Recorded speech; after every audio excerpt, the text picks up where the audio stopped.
Next numerical जो हम करेंगे वो है 16.4। उसको रीड करते हैं। A circuit has an impedance of 1/π henry and resistance of 2000 ohm. A 50 hertz AC is applied to it. Calculate the reactance and impedance offered by the circuit. एक एक RL सर्किट है जिसके अंदर इंडक्टर की inductance और resistance given है। हमने उस सर्किट के अंदर रिएक्टेंस फाइंड करनी है और पूरे सर्किट की इम्पिडेंस फाइंड करनी है। अच्छा, इंडक्टेंस हमें गिवन है 1/π, रेजिस्टेंस की वैल्यू गिवन है, फ्रिक्वेंसी 50 हर्ट्ज गिवन है। हमने रिएक्टेंस फाइंड करनी है और पूरे सर्किट की इम्पिडेंस फाइंड करनी है। इंडक्टर की रिएक्टेंस को फाइंड करने का हमारे पास फार्मूला होता है XL is equal to 2πfl।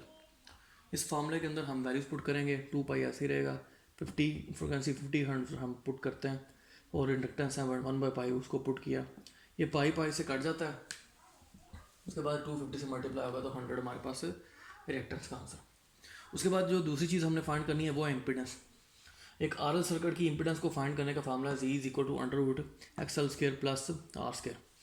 अब इस फार्मूले के अंदर XL की जो वैल्यू है वो 100 जो हमने फाइंड किया वो पुट करेंगे, R की 2000 वो पुट करेंगे। इसे सॉल्व करते हैं तो हमारे पास आंसर आ जाता है 2002.5 ओहम। इस तरह से हमारे पास ये इम्पिडेंस भी आ जाती है। नेक्स्ट न्यूमेरिकल है 16.5। An inductor of pure inductance 3/π henry is connected in series with a resistance of 40 ohm. Find the peak value of current, the RMS value and the phase difference between the current and the applied voltage. V is equal to 350 sin 100 pi t। अच्छा, एक RL circuit है, उस circuit के अंदर inductor की और resistance given है। ये इंडक्टेंस है, ये रेजिस्टेंस है RL सर्किट की, रेजिस्टेंस की। उसकी जो वोल्टेज है, जो अप्लाइड वोल्टेज है, उसको इस इक्वेशन की फॉर्म में रिप्रेजेंट किया गया। क्वेश्चन ये कर रहे हैं कि peak value of current, RMS value of current इस सर्किट की और फेज डिफरेंस वोल्टेज और करंट के दरमियान वो फाइंड करना। इसके लिए हम क्या करते हैं, जनरल इक्वेशन जो है इंस्टेंटेनियस वोल्टेज की, उसको हम यूज़ करते हैं। V is equal to V0 sin 2πft। इसे हम इक्वेशन नंबर 1 का नाम दे देते हैं, इसे हम इक्वेशन नंबर 2 का नाम दे देते हैं। अब इन दोनों इक्वेशन को हम कंपेयर करते हैं। इन दोनों इक्वेशंस को अगर हम कंपेयर करें तो ये साइन के साथ इधर V0 है, इधर साइन के साथ 250 है, तो यहाँ से जो V0 है वो हमारे पास आ जाती है V0 is equal to 350 volt. अच्छा, दूसरी चीज़ हमने कंपेयर करें, हमने एंगल्स को कंपेयर किया। इसका जो फेज़ है उसको कंपेयर किया। फेज़ को कंपेयर करते हैं तो 2πft is equal to 100πt आ जाता है। यहाँ से पाई से कट गया, टी से कट गया, तो आ जाता है हमारे पास 2f इज इक्वल टू 100। यहाँ से 2 को उस तरफ ले जाते हैं तो जाके डिवाइड हो जाता है 50, ये 200 से कट ऑफ हो जाएगा, तो हमारे पास फ्रिक्वेंसी आ जाती है 50 हर्ट्स। आफ्टर दैट हमने इम्पिडेंस फाइंड करनी है। इम्पिडेंस को फाइंड करने के लिए हम क्या करते हैं, इम्पिडेंस का जो फार्मूला है उसे यूज़ करेंगे। Z is equal to R² plus XL²। XL की जगह 2πfl हमने पुट कर दिया। उसके बाद हम जो हमारे पास गिवन वैल्यूज़ हैं उसको इस फार्मूले में पुट करते हैं, सॉल्व करते हैं तो हमारे पास इम्पिडेंस आ जाते हैं 302.65। इन चीज़ों को फाइंड करने का मकसद ये था कि हम पीक वैल्यू के लिए का जो फार्मूला है उसको हम पुट कर सकें वोल्टेज और Z के लिए। अब पीक वैल्यू का फार्मूला था I0 is equal to V over Z। यहाँ पे V भी हमारे पास है और Z हमने ये फाइंड किया। इन दोनों को इस फॉर्म में पुट करते हैं तो हमारे पास पीक वैल्यू ऑफ करंट आ जाती है 1.16 एम्पेयर, जो पहली चीज़ हमने फाइंड करनी थी। दूसरी चीज़ हमने root mean square value find करनी है। उसका फार्मूला होता है IRMS is equal to 0.707 multiply by I0। तो I0 हमने फाइंड किया हुआ, इसको इस फॉर्म में पुट करते हैं, सॉल्व करते हैं, 0.81 एम्पेयर हमारे पास RMS वैल्यू आ गई। लास्ट चीज़ जो थी वो थी फेज डिफरेंस हमने फाइंड करना।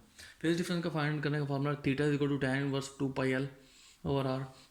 इस फार्मूले के अंदर हम गिवन वैल्यूज पुट करते हैं, सॉल्व करते हैं तो 82.4 डिग्री अप्लाइड वोल्टेज और करंट के दरमियान हमारे पास फेज आ जाता है। नेक्स्ट न्यूमेरिकल है 16.6। A 10 milli Henry 20 ohm coil is connected across 240 volt and 180 by pi hertz source. How much power does it dissipate? एक RL सर्किट है, उसकी इंडक्टेंस और रेजिस्टेंस की वैल्यू गिवन है, अप्लाइड वोल्टेज की भी वैल्यू गिवन है, जो 240 वोल्ट अगर उसको अप्लाई की जाए और फ्रिक्वेंसी भी गिवन है, जो तो कितनी पावर डिसिपेट होगी उस सर्किट के अंदर वो हमने फाइंड करनी है। ये इंडक्टेंस की वैल्यू ये है 10 मिली हेनरी, इसको मिली को 10 की पावर में कन्वर्ट किया, 10⁻³ मिली को हेनरी में कन्वर्ट किया। उसके बाद रेजिस्टेंस है 20, VRMS है 240 वोल्ट, फ्रीक्वेंसी की ये वैल्यू है, पावर हमने फाइंड करनी है। पावर को फाइंड करने का फार्मूला होता है P is equal to VRMS IRMS cos theta. हमारे पास यहाँ पे VRMS है, IRMS और थीटा नहीं है, इन दोनों को फाइंड करेंगे।